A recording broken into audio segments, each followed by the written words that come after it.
दरम्यान मुख्यमंत्री देवेंद्र फडणवीस सध्या बोलतायत, आपण थेट जाऊया. तुम्ही याकडे कशा प्रकारे बघता, काही कारवाई करणार का? मुख्यमंत्री म्हणून मी एवढंच सांगतो की महाराष्ट्रामध्ये सर्व महाराष्ट्राचा विकास आम्हाला करायचा आहे, सर्व भागाचा विकास करायचा आहे. निवडणुकीनंतर सगळ्या शहरांचा विकास आम्हाला करायचा आहे. आणि अनेक वेळा भाषणामध्ये आपण काही गोष्टी बोलतो, त्याचा अर्थ तसा कधीच नसतो. त्यामुळे आमचे सहकारी असतील किंवा कोणी असं जरी बोललं असलं तरी त्यांचाही उद्देश तसा नाही आहे, तेही कधी असा भेदभाव करणार नाहीत. त्यामुळे निश्चितपणे महाराष्ट्रात आमच्या महायुतीला, म्हणजे आम्ही जे तीनही पक्ष आहोत, कुठे सोबत लढतो आहोत, कुठे वेगळं लढतो आहोत, पण एकूण आमच्याच तीन पक्षांना महाराष्ट्राची जनता निवडून देईल आणि त्यानंतर महाराष्ट्राचा नागरी भागाचा चांगला विकास आम्ही करू. एकनाथ शिंदे आणि तुमच्यामध्ये दुरावा असं एक वातावरण निर्माण केलं जातं, तुम्ही काय सांगाल? मी याला एवढंच म्हणेन की हा वेड्यांचा बाजार आहे आणि वेड्यांच्या बाजारामध्ये काही माध्यमही वेडी झाली आहेत.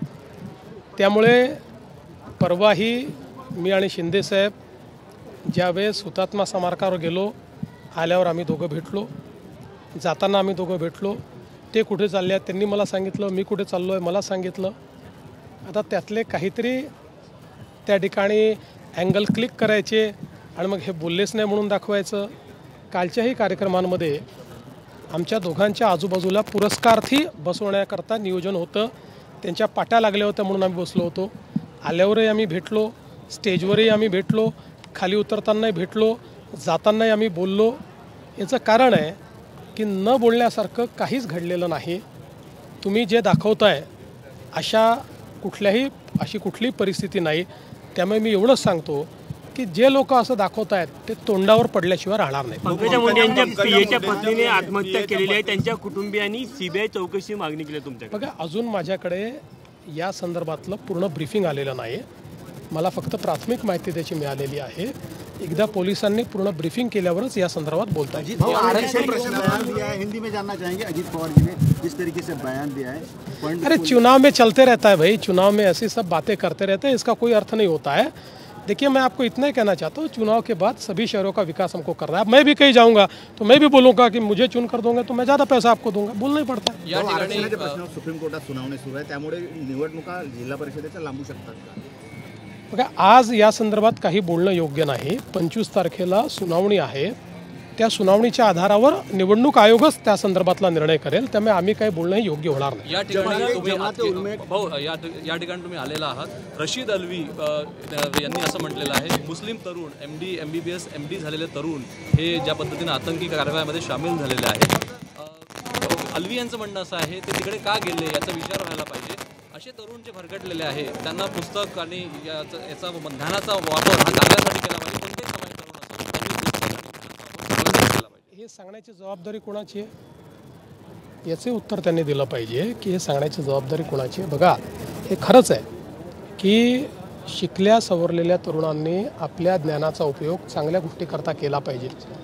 पण ज्या शक्ती त्यांचं डोकं रॅडिकलाइज करतायत त्या शक्तींच्या विरोधात आपण बोलणार आहोत की नाही. ज्या शक्ती त्यांच्या मनामध्ये भारतविरोधी बीजारोपण करतायत त्या शक्तींचा आपण विरोध करणार आहोत की नाही. त्याच शक्तींच्या सोबत आपण जर सगळं विचारण करू आणि त्या ठिकाणी अशा पद्धतीनं या सगळ्या कारवाया होतील तर त्या काही योग्य ठरणार नाहीत. आणि म्हणून निश्चितपणे भारतविरोधी कारवाई जर कोणी करेल त्याची जात धर्म पंथ न पाहता त्याला ठेचूनच काढलं पाहिजे. अरशद मदनी ने ऐसा कहा है कि सरकार इतनी कोशिश कर रही है कि मुसलमान सर उठा के चल न सके. अरशद मदनी ने ऐसा कहा है कि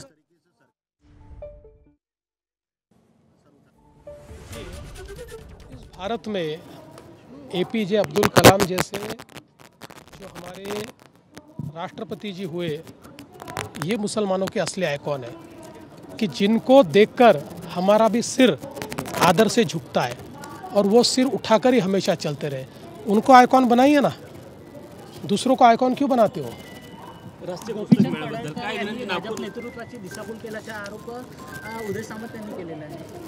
कोण काय बोललं मला थोडी माहिती आहे. मला एवढी फुरसत कुठे आहे प्रत्येकाचं काय काय ऐकण्याची. साहित्यिक तुमच्याला दिसला आज, अत्यंत छान भाषण झालं तुमच्यातला, साहित्यिक दिसला, बघितला. मला अतिशय आनंद आहे की ABP माझा, उघडा डोळे बघा नीट.